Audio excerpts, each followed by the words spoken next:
ਸਤਿ ਸ਼੍ਰੀ ਅਕਾਲ। ਵਾਰਤਾ ਨੂੰ ਸਮਝਣ ਦੇ ਪ੍ਰਭਾਵਸ਼ਾਲੀ ਤਰੀਕਿਆਂ ਦੇ ਇਸ ਭਾਗ ਵਿੱਚ ਤੁਹਾਡਾ ਸਵਾਗਤ ਹੈ। ਵਾਰਤਾ ਨੂੰ ਸਮਝਣਾ ਅਤੇ ਪ੍ਰਸ਼ਨਾਂ ਦੇ ਜਵਾਬ ਲਿਖਣਾ ਸਾਡੇ ਸਿਲੇਬਸ ਦਾ ਇੱਕ ਮਹੱਤਵਪੂਰਨ ਹਿੱਸਾ ਹਨ। ਆਓ ਆਪਾਂ ਇਸ ਭਾਗ ਵਿੱਚ ਵਾਰਤਾ ਨੂੰ ਸਮਝਣ ਦੇ ਤਰੀਕੇ ਸਿੱਖੀਏ। ਹਰ ਲੈਵਲ ਦੇ ਪਾਠ ਦੇ ਵੱਖ-ਵੱਖ ਭਾਗਾਂ ਵਿੱਚ 21st ਸੈਂਚੁਰੀ ਕੰਪੀਟੈਂਸੀਜ਼ ਦੀ ਵਰਤੋਂ ਕਰਕੇ ਪਾਠ ਸਮਝਾਏ ਜਾਂਦੇ ਹਨ। ਇਸ ਦੁਆਰਾ civic literacy, global awareness and cross culture skills, critical and inventive thinking, self-awareness, self-management, social awareness, relationship management and responsible decision making ਆਦਿ ਵਰਗੇ ਗੁਣਾਂ ਦਾ ਵਿਕਾਸ ਕੀਤਾ ਜਾਂਦਾ ਹੈ। ਕਿਸੇ ਵੀ ਵਾਰਤਾ ਨੂੰ ਸਮਝਣ ਲਈ 3 ਗੱਲਾਂ ਬਹੁਤ ਮਹੱਤਵਪੂਰਨ ਹੁੰਦੀਆਂ ਹਨ। ਪਹਿਲੀ, ਵਿਦਿਆਰਥੀਆਂ ਦਾ ਧਿਆਨ ਵਾਰਤਾ ਵੱਲ ਖਿੱਚਣਾ। ਦੂਜੀ, ਵਾਰਤਾ ਦਾ ਅਰਥ ਅਤੇ ਮੁਸ਼ਕਲ ਸ਼ਬਦਾਂ ਦੇ ਅਰਥ ਨੂੰ ਸਮਝਣਾ। ਤੀਜੀ, ਇਹ ਜਾਣਨਾ ਕਿ ਬੱਚਿਆਂ ਨੂੰ ਕਿੰਨਾ ਸਮਝ ਆਇਆ ਹੈ। ਆਓ ਆਪਾਂ ਹੁਣ ਪਾਠ ਵੱਲ ਬੱਚਿਆਂ ਦਾ ਧਿਆਨ ਖਿੱਚਣ ਅਤੇ ਉਹਨਾਂ ਨੂੰ ਇਸ ਤੋਂ ਜਾਣੂ ਕਰਾਉਣ ਦੇ ਵੱਖੋ ਵੱਖਰੇ ਤਰੀਕਿਆਂ ਨੂੰ ਸਮਝਦੇ ਹਾਂ। ਅਸੀਂ ਵਿਦਿਆਰਥੀਆਂ ਨੂੰ ਕਿਸੇ ਵੀਡੀਓ, ਤਸਵੀਰ ਜਾਂ ਕਹਾਣੀ ਦੇ ਨਾਂ ਬਾਰੇ ਪੁੱਛ ਕੇ ਵਾਰਤਾ ਬਾਰੇ ਕੁਝ ਜਾਣਕਾਰੀ ਦੇ ਸਕਦੇ ਹਾਂ। ਪਾਠ ਨੂੰ ਸਮਝਾਉਣ ਦਾ ਪਹਿਲਾ ਤਰੀਕਾ KWL ਹੈ। KWL ਦਾ ਅਰਥ ਹੈ ਅਸੀਂ ਕੀ ਜਾਣਦੇ ਹਾਂ, ਅਸੀਂ ਕੀ ਜਾਣਨਾ ਚਾਹੁੰਦੇ ਹਾਂ ਅਤੇ ਅਸੀਂ ਕੀ ਸਿੱਖਿਆ। ਇਹ ਤਰੀਕੇ ਰਾਹੀਂ ਬੱਚੇ ਇੱਕ ਵਰਕਸ਼ੀਟ ਉੱਤੇ ਇਹ ਲਿਖ ਕੇ ਦੱਸਦੇ ਹਨ ਕਿ ਉਹ ਕੀ ਜਾਣਦੇ ਹਨ, ਉਹ ਕੀ ਜਾਣਨਾ ਚਾਹੁੰਦੇ ਹਨ ਅਤੇ ਉਹਨਾਂ ਨੇ ਕੀ ਸਿੱਖਿਆ। ਇੱਥੇ KWL ਦੁਆਰਾ ਇਕੱਠੀ ਕੀਤੀ ਗਈ ਜਾਣਕਾਰੀ ਨੂੰ ਵੇਖ ਸਕਦੇ ਹਾਂ। ਅਧਿਆਪਕ ਵਿਦਿਆਰਥੀਆਂ ਨੂੰ KWL ਦੀ ਸ਼ੀਟ ਦੇ ਬਜਾਏ ਪੋਸਟ-ਇਟ ਨੋਟਸ ਉੱਤੇ ਲਿਖਣ ਲਈ ਵੀ ਕਹਿ ਸਕਦੇ ਹਨ, ਤਾਂ ਜੋ ਬਾਅਦ ਵਿੱਚ ਉਹਨਾਂ ਦੇ ਪ੍ਰਸ਼ਨਾਂ ਦੇ ਉੱਤਰ ਦੇ ਕੇ ਉਹਨਾਂ ਨੂੰ ਸਮਝ ਨਹੀਂ ਆਇਆ ਉਹ ਸਮਝਾ ਸਕਦੇ ਹਨ। ਬੱਚਿਆਂ ਦੇ ਮਨ ਵਿੱਚ ਜੋ ਵੀ ਸ਼ੰਕਾਵਾਂ ਹੁੰਦੀਆਂ ਹਨ ਦੂਰ ਕੀਤੀਆਂ ਜਾ ਸਕਦੀਆਂ ਹਨ। ਇਹ ਤਰੀਕਾ ਵੀ ਬਹੁਤ ਪ੍ਰਭਾਵਸ਼ਾਲੀ ਹੈ।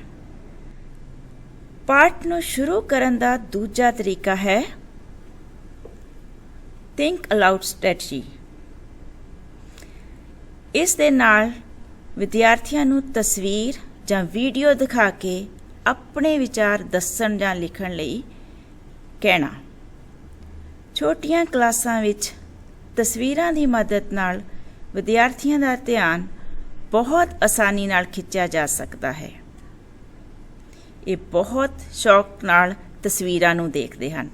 ਛੋਟੇ ਬੱਚਿਆਂ ਨੂੰ ਤਸਵੀਰਾਂ ਬਹੁਤ ਪਸੰਦ ਹੁੰਦੀਆਂ ਹਨ। ਜਦੋਂ ਉਹ ਸ਼ੌਕ ਨਾਲ ਦੇਖਦੇ ਹਨ ਅਤੇ ਉਹਨਾਂ ਨੂੰ ਲੜੀਵਾਰ ਜੋੜ ਕੇ ਕਹਾਣੀ ਬਾਰੇ ਸੋਚਣਾ ਸ਼ੁਰੂ ਕਰ ਦਿੰਦੇ ਹਨ। ਉਦਾਹਰਨ ਲਈ, ਜਾਨਵਰਾਂ ਨਾਲ ਸੰਬੰਧਿਤ ਪਾਠ ਵਿੱਚ ਉਹਨਾਂ ਦੀਆਂ ਤਸਵੀਰਾਂ ਦਿਖਾ ਕੇ ਉਹਨਾਂ ਪ੍ਰਤੀ ਸਾਡੀਆਂ ਜ਼ਿੰਮੇਵਾਰੀਆਂ ਅਤੇ ਉਹਨਾਂ ਤੋਂ ਹੋਣ ਵਾਲੇ ਲਾਭਾਂ ਬਾਰੇ ਦਿਖਾ ਕੇ ਬੱਚਿਆਂ ਨੂੰ ਉਤਸ਼ਾਹਿਤ ਕਰ ਸਕਦੇ ਹਾਂ, ਉਹਨਾਂ ਵਿੱਚ ਹੋਰ ਉਤਸੁਕਤਾ ਵਧਾ ਸਕਦੇ ਹਾਂ। ਇਸ ਤਰ੍ਹਾਂ ਦੇ ਪ੍ਰਸ਼ਨ ਪੁੱਛ ਕੇ ਉਹਨਾਂ ਦੀ ਹੋਰ ਰੁਚੀ ਵੱਧ ਜਾਏਗੀ, ਉਹ ਜ਼ਿਆਦਾ ਵਧੀਆ ਕੰਮ ਕਰਨਗੇ ਇਸ ਤੋਂ ਵੀ। ਪਾਠ ਨੂੰ ਸ਼ੁਰੂ ਕਰਨ ਦਾ ਤੀਜਾ ਤਰੀਕਾ 5W1H ਦੀ ਵਰਤੋਂ ਕਰਨਾ ਹੈ। ਇਸ ਤਰੀਕੇ ਨਾਲ ਅਧਿਆਪਕਾਂ ਵਿਦਿਆਰਥੀਆਂ ਨੂੰ ਤਸਵੀਰ ਦਿਖਾਉਣ ਦੇ ਨਾਲ-ਨਾਲ ਕੀ, ਕਦੋਂ, ਕਿੱਥੇ, ਕੌਣ, ਕਿਉਂ ਆਦਿ ਵਰਗੇ ਪ੍ਰਸ਼ਨ ਪੁੱਛ ਸਕਦੀ ਹੈ। ਵਿਦਿਆਰਥੀ ਪਹਿਲਾਂ ਤੋਂ ਸਿੱਖੀ ਹੋਈ ਜਾਣਕਾਰੀ ਨੂੰ ਤਸਵੀਰਾਂ ਨਾਲ ਜੋੜਦੇ ਹਨ ਭਾਵ ਜਿੰਨਾ ਉਹਨਾਂ ਨੂੰ ਥੋੜ੍ਹਾ ਬਹੁਤ ਪਹਿਲਾਂ ਪਤਾ ਹੋਵੇ ਉਹ ਇਹਨਾਂ ਤਸਵੀਰਾਂ ਨਾਲ ਜੋੜਦੇ ਹੈ ਉਹਨਾਂ ਦੀ, ਅਤੇ ਉਹਨਾਂ ਬਾਰੇ ਹੋਰ ਜਾਣਨ ਲਈ ਉਤਸੁਕ ਹੋ ਜਾਂਦੇ ਹਨ। ਜਿਵੇਂ ਆਪ ਪਹਿਲੀ ਤਸਵੀਰ ਦਿਖਾਈਏ ਤੇ ਉਹਨਾਂ ਨੂੰ ਪੁੱਛੀਏ ਇਹ ਕਿੱਥੇ ਹੈ, ਇਹ ਕੀ ਹੈ, ਜਾਂ ਫਿਰ ਦੂਸਰੀ ਤਸਵੀਰ ਉਹਦੇ ਪੁੱਛ ਸਕਦੇ ਹਾਂ ਕਿ ਇਹ ਕਿਸ ਕੰਮ ਆਉਂਦਾ ਹੈ ਤੇ ਔਰਤਾਂ ਇਹ ਕੀ ਕਰ ਰਹੀਆਂ ਨੇ। ਇਸ ਦੇ ਨਾਲ ਉਹਨਾਂ ਨੂੰ ਇਹ ਹੋਰ ਜਾਣਨ ਦੀ ਉਤਸੁਕਤਾ ਵੱਧ ਜਾਵੇਗੀ। ਤਸਵੀਰਾਂ ਬਾਰੇ ਕਈ ਤਰ੍ਹਾਂ ਦੇ ਪ੍ਰਸ਼ਨ ਪੁੱਛ ਕੇ ਵਿਦਿਆਰਥੀਆਂ ਦੀ ਸੋਚਣ ਸ਼ਕਤੀ ਨੂੰ ਵਧਾਇਆ ਜਾ ਸਕਦਾ ਹੈ। ਵਿਦਿਆਰਥੀ ਤਸਵੀਰਾਂ ਨੂੰ ਦੇਖ ਕੇ ਅੰਦਾਜ਼ਾ ਲਗਾ ਸਕਦੇ ਹਨ ਕਿ ਉਹਨਾਂ ਦਾ ਪਾਠ ਕਿਸ ਵਿਸ਼ੇ ਬਾਰੇ ਹੈ। ਆਓ ਹੁਣ ਅਸੀਂ ਵਾਰਤਾ ਨੂੰ ਸਮਝਾਉਣ ਦੇ ਵੱਖੋ ਵੱਖਰੇ ਤਰੀਕਿਆਂ ਨੂੰ ਦੇਖਦੇ ਹਾਂ। KWL ਤਰੀਕੇ ਦੀ ਵਰਤੋਂ ਪਾਠ ਨੂੰ ਸਮਝਾਉਣ ਲਈ ਵੀ ਕੀਤੀ ਜਾਂਦੀ ਹੈ। ਅਸੀਂ ਇਸ ਬਾਰੇ ਪਹਿਲਾਂ ਵੀ ਜਾਣ ਚੁੱਕੇ ਹਾਂ। ਥੋੜਾ ਚਿਰ ਪਹਿਲਾਂ ਇਸ ਬਾਰੇ ਆਪਾਂ ਗੱਲ ਕਰ ਚੁੱਕੇ ਹਾਂ। ਇਹ ਪਾਠ ਨੂੰ ਸਮਝਾਉਣ ਦਾ ਪਹਿਲਾ ਤਰੀਕਾ ਹੈ। ਇਹ ਪਾਠ ਨੂੰ ਸਮਝਾਉਣ ਦਾ ਸਭ ਤੋਂ ਸੌਖਾ ਅਤੇ ਆਮ ਤਰੀਕਾ ਹੈ। KWL ਸ਼ੀਟ ਦੀ ਵਰਤੋਂ ਨਾਲ ਅਧਿਆਪਕਾਂ ਆਸਾਨੀ ਨਾਲ ਪਤਾ ਲੱਗ ਜਾਂਦਾ ਹੈ ਕਿ ਉਸ ਪਾਠ ਵਿੱਚ ਵਿਦਿਆਰਥੀ ਨੂੰ ਕਿਹੜੀ ਗੱਲ ਬਾਰੇ ਜਾਣਕਾਰੀ ਨਹੀਂ ਹੈ, ਜਾਂ ਜਿਹੜੇ ਵਿਦਿਆਰਥੀਆਂ ਨੂੰ ਸਮਝ ਉਸ ਟੌਪਿਕ ਬਾਰੇ ਨਹੀਂ ਹੈ। ਇਸ ਲਈ ਉਹ ਪਾਠ ਨੂੰ ਸਮਝਾਉਣ ਸਮੇਂ ਉਹਨਾਂ ਗੱਲਾਂ ਨੂੰ ਧਿਆਨ ਵਿੱਚ ਰੱਖ ਸਕਦੀ ਹੈ ਤਾਂ ਜੋ ਉਹਨਾਂ ਦੀ ਸਮਝ ਵਿੱਚ ਚੰਗੀ ਤਰ੍ਹਾਂ ਆ ਜਾਵੇ। ਪਾਠ ਨੂੰ ਸਮਝਾਉਣ ਦਾ ਦੂਜਾ ਤਰੀਕਾ 5W1H ਹੈ।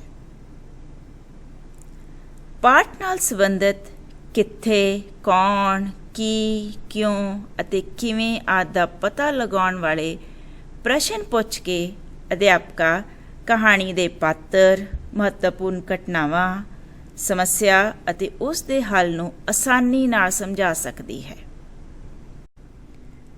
ਆਓ ਹੁਣ ਮੰਨੋ ਕਿੱਥੇ ਗਈ ਕਹਾਣੀ ਨੂੰ ਵੱਖੋ ਵੱਖਰੇ ਤਰੀਕਿਆਂ ਦੀ ਮਦਦ ਨਾਲ ਸਮਝਦੇ ਹਾਂ।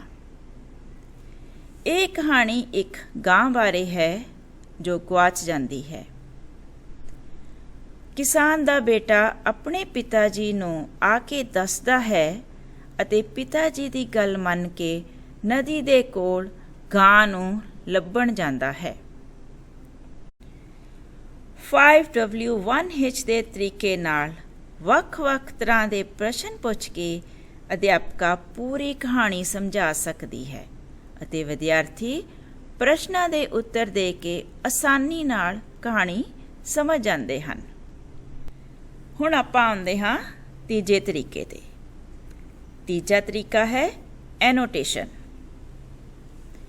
ਇਸ ਤਰੀਕੇ ਨਾਲ ਅਧਿਆਪਕਾ ਪਾਠ ਵਿੱਚ ਵਰਤੇ ਗਏ ਮੁਸ਼ਕਲ ਸ਼ਬਦ, ਨਵੇਂ ਸ਼ਬਦ, ਸਮਾਨਾਰਥੀ ਸ਼ਬਦ ਅਤੇ ਵਿਰੋਧੀ ਸ਼ਬਦ ਸਿਖਾ ਸਕਦੀ ਹੈ। ਅਧਿਆਪਕਾ ਵਿਦਿਆਰਥੀਆਂ ਨੂੰ ਸ਼ਬਦਾਂ ਹੇਠ ਲਕੀਰ ਮਾਰਨ ਅਤੇ ਗੋਲ ਘੇਰਾ ਲਾਉਣ ਲਈ ਕਹਿੰਦੀ ਹੈ ਅਤੇ ਉਹਨਾਂ ਦੇ ਅਰਥ ਅਤੇ ਵਿਰੋਧੀ ਸ਼ਬਦ ਦੱਸਦੀ ਹੈ। ਮੰਨੋ ਕਿੱਥੇ ਗਈ ਕਹਾਣੀ ਵਿੱਚ ਆਏ ਨਵੇਂ ਸ਼ਬਦ ਜਿਵੇਂ ਪਤਝੜ, ਆਰੀ, ਰੁੱਝਿਆ, ਵਾੜੇ ਆਦਿ ਦੇ ਅਰਥ ਸਮਝਾ ਸਕਦੀ ਹੈ। ਨਾਲ ਹੀ ਭੱਜ, ਹੈਰਾਨ, ਨਦੀ ਵਰਗੇ ਸ਼ਬਦਾਂ ਦੇ ਸਮਾਨਾਰਥੀ ਵੀ ਦੱਸ ਸਕਦੀ ਹੈ। ਪਾਠ ਪੜ੍ਹਾਉਣ ਸਮੇਂ ਅਧਿਆਪਕਾ ਔਖੇ ਸ਼ਬਦਾਂ ਨੂੰ ਬੋਰਡ ਤੇ ਲਿਖ ਕੇ ਉਹਨਾਂ ਦੇ ਅਰਥ ਸਮਝਾ ਸਕਦੀ ਹੈ ਅਤੇ ਉਹਨਾਂ ਦਾ ਉਚਾਰਨ ਕਰਨਾ ਵੀ ਦੱਸ ਸਕਦੀ ਹੈ। ਸ਼ਬਦਾਂ ਦਾ ਸਹੀ ਉਚਾਰਨ ਕਰਨਾ ਬਹੁਤ ਜ਼ਰੂਰੀ ਹੈ, ਸੋ ਬੱਚਿਆਂ ਨੂੰ ਇਹ ਸਮਝ ਜ਼ਰੂਰ ਆਉਣੀ ਚਾਹੀਦੀ ਹੈ ਕਿ ਕਿਸ ਤਰ੍ਹਾਂ ਉਸ ਸ਼ਬਦ ਨੂੰ ਉਚਾਰਨ ਕਰਨਾ ਹੈ।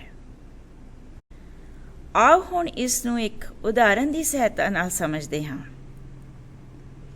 ਅਧਿਆਪਕਾ ਔਖੇ ਸ਼ਬਦਾਂ ਦੇ ਅਰਥ ਅੰਗਰੇਜ਼ੀ ਵਿੱਚ ਵੀ ਦੱਸ ਸਕਦੀ ਹੈ ਤਾਂ ਜੋ ਬੱਚੇ ਉਹਨਾਂ ਨੂੰ ਆਸਾਨੀ ਨਾਲ ਸਮਝ ਸਕਣ, ਜਿਵੇਂ ਸਵਾਦ, ਮਨਾਉਂਦੇ, ਮਠਿਆਈਆਂ, ਤੋਹਫੇ ਆਦਿ। ਅਧਿਆਪਕਾ ਪਾਠ ਵਿੱਚੋਂ ਔਖੇ ਸ਼ਬਦਾਂ ਦੇ ਅਰਥ ਸਮਝਾ ਸਕਦੀ ਹੈ, ਜਿਵੇਂ ਰਸੋਈ ਦਾ ਅਰਥ ਸਮਝਾਉਣ ਲਈ ਉਹ ਕਹਿ ਸਕਦੀ ਹੈ ਕਿ ਕਿ ਜਿੱਥੇ ਅਸੀਂ ਖਾਣਾ ਪਕਾਉਂਦੇ ਹਾਂ, ਜਿੱਥੇ ਮਾਤਾ ਜੀ ਖਾਣਾ ਪਕਾਉਂਦੇ ਹਨ। ਪਾਠ ਨੂੰ ਸਮਝਾਉਣ ਦਾ ਇੱਕ ਹੋਰ ਤਰੀਕਾ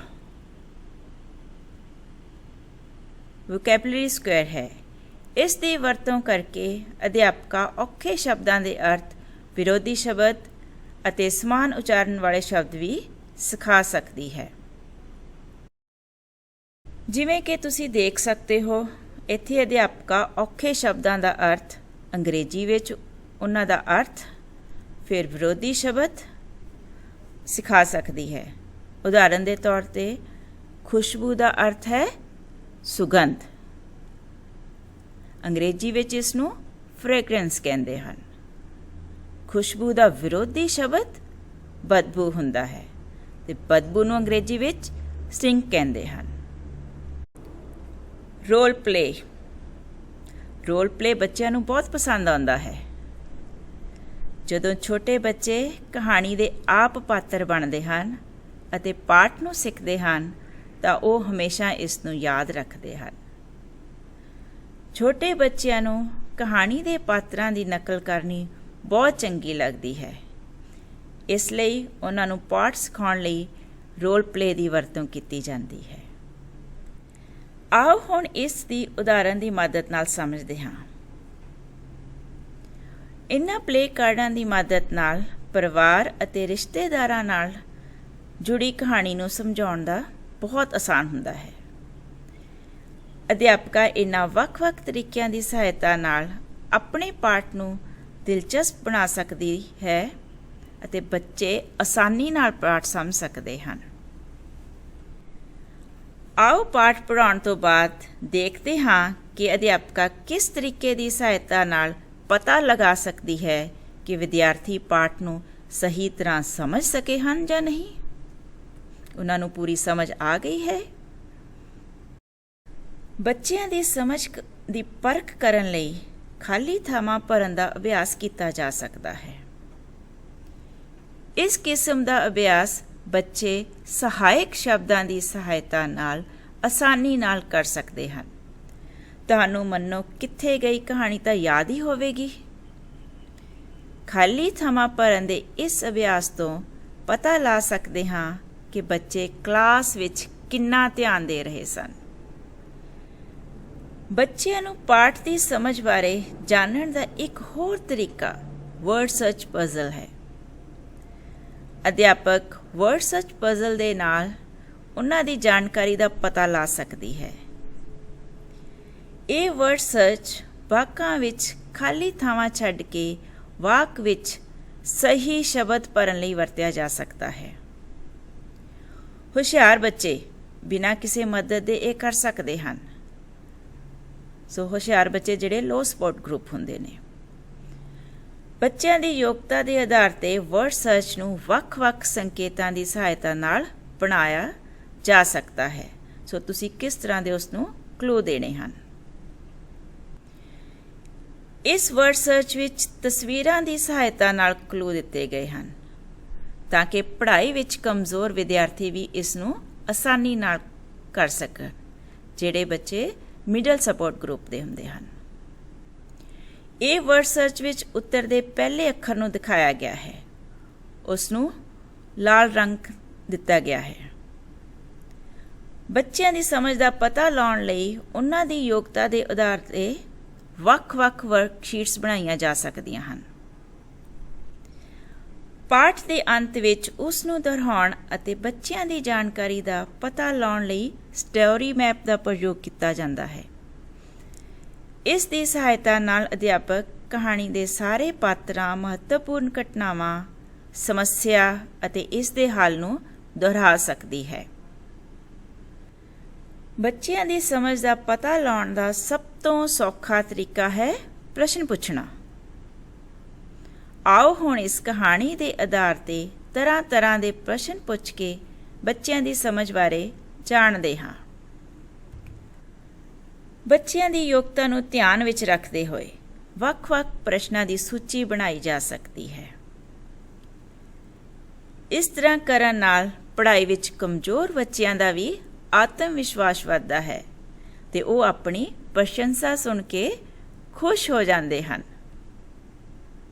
ਉਹਨਾਂ ਨੂੰ ਵੀ ਹੌਸਲਾ ਮਿਲਦਾ ਕਿ ਉਹਨਾਂ ਨੂੰ ਕੁਝ ਸਮਝ ਆਇਆ ਹੈ। ਔਖੇ ਪ੍ਰਸ਼ਨਾਂ ਦੇ ਉੱਤਰ ਦੇਣ ਲਈ ਵਿਦਿਆਰਥੀ ਆਪਣੇ ਸਮੂਹਾਂ ਵਿੱਚ ਵਿਚਾਰ ਵਟਾਂਦਰਾ ਵੀ ਕਰ ਸਕਦੇ ਹਨ। ਜ਼ਿਆਦਾਤਰ ਅਜਿਹੇ ਪ੍ਰਸ਼ਨਾਂ ਦੇ ਜਵਾਬ ਦੇਣ ਲਈ ਉਹਨਾਂ ਨੂੰ ਸੋਚਣ ਦੀ ਜ਼ਰੂਰਤ ਹੁੰਦੀ ਹੈ। ਉਹ ਕਹਾਣੀ ਦੇ ਆਧਾਰ ਤੇ ਸਥਿਤੀ ਬਾਰੇ ਸੋਚ ਕੇ ਉੱਤਰ ਦਿੰਦੇ ਹਨ। ਬੱਚਿਆਂ ਦੀ ਸਮਝ ਦਾ ਪਤਾ ਲਗਾਉਣ ਦਾ ਇੱਕ ਹੋਰ ਤਰੀਕਾ KWL ਹੈ। ਵਰਕਸ਼ੀਟ ਦੀ ਮਦਦ ਨਾਲ ਅਧਿਆਪਕਾਂ ਨੂੰ ਪਤਾ ਲੱਗ ਜਾਂਦਾ ਹੈ ਕਿ ਬੱਚੇ ਪਾਠ ਦਾ ਕਿਹੜਾ ਭਾਗ ਜਾਂ ਪ੍ਰਸ਼ਨ ਉੱਤਰ ਨਹੀਂ ਸਮਝ ਸਕੇ। ਇੱਥੇ ਚੰਗੀਆਂ ਆਦਤਾਂ ਦੀ ਕਹਾਣੀ ਦੇ ਆਧਾਰ ਤੇ ਪ੍ਰਸ਼ਨ ਦਿਖਾਏ ਗਏ ਹਨ। ਇੱਥੇ ਸਾਰੇ ਵਿਦਿਆਰਥੀਆਂ ਦੇ ਪ੍ਰਸ਼ਨ ਇੱਕ ਦੂਜੇ ਤੋਂ ਵੱਖਰੇ ਹੋ ਸਕਦੇ ਹਨ। ਪਾਠ ਦੇ ਅਖੀਰ ਵਿੱਚ ਅਧਿਆਪਕਾ ਵਿਦਿਆਰਥੀਆਂ ਨੂੰ ਆਪਣੇ ਸ਼ਬਦਾਂ ਵਿੱਚ ਕਹਾਣੀ ਦੱਸਣ ਲਈ ਕਹਿ ਸਕਦੀ ਹੈ ਤਾਂ ਜੋ ਉਹ ਜਾਣ ਸਕੇ ਕਿ ਅਗਲੇ ਲੈਸਨ ਵਿੱਚ ਨਵਾਂ ਪਾਠ ਪੜ੍ਹਾਉਣਾ ਹੈ ਜਾਂ ਪੁਰਾਣੇ ਪਾਠ ਵਿੱਚੋਂ ਕੁਝ ਦੁਹਰਾਉਣ ਦੀ ਜ਼ਰੂਰਤ ਹੈ। ਪਾਠ ਦੇ ਅੰਤ ਵਿੱਚ ਅਧਿਆਪਕ ਵਿਦਿਆਰਥੀਆਂ ਨੂੰ 3 ਰੰਗ ਦੀਆਂ ਸਲਿੱਪਸ ਦੇ ਸਕਦੀ ਹੈ। ਲਾਲ ਦਾ ਅਰਥ ਹੈ ਕਿ ਪਾਠ ਸਮਝ ਨਹੀਂ ਆਇਆ। ਪੀਲੇ ਦਾ ਅਰਥ ਹੈ ਕਿ ਪਾਠ ਦੇ ਕੁਝ ਹਿੱਸੇ ਸਮਝ ਆਏ ਹਨ ਅਤੇ ਕੁਝ ਹਿੱਸੇ ਸਮਝ ਨਹੀਂ ਆਏ। ਹਰੇ ਦਾ ਮਤਲਬ ਹੈ ਕਿ ਪਾਠ ਚੰਗੀ ਤਰ੍ਹਾਂ ਸਮਝ ਆ ਗਿਆ ਹੈ। ਇਸ ਤਰੀਕੇ ਰਾਹੀਂ ਅਧਿਆਪਕਾ ਜਾਣ ਸਕਦੀ ਹੈ ਕਿ ਬੱਚੇ ਪਾਠ ਕਿੰਨਾ ਸਮਝ ਸਕੇ ਹਨ। ਪਾਠ ਦੇ ਆਧਾਰ ਤੇ ਐਗਜ਼ਿਟ ਸਲਿੱਪ ਦੇ ਪ੍ਰਸ਼ਨ ਵੱਖਰੇ ਹੋ ਸਕਦੇ ਹਨ। ਵਾਰਤਾ ਨੂੰ ਪੜ੍ਹਾਉਣ ਦੇ ਵੱਖੋ ਵੱਖਰੇ ਤਰੀਕਿਆਂ ਨੂੰ ਵੇਖਣ ਲਈ ਧੰਨਵਾਦ।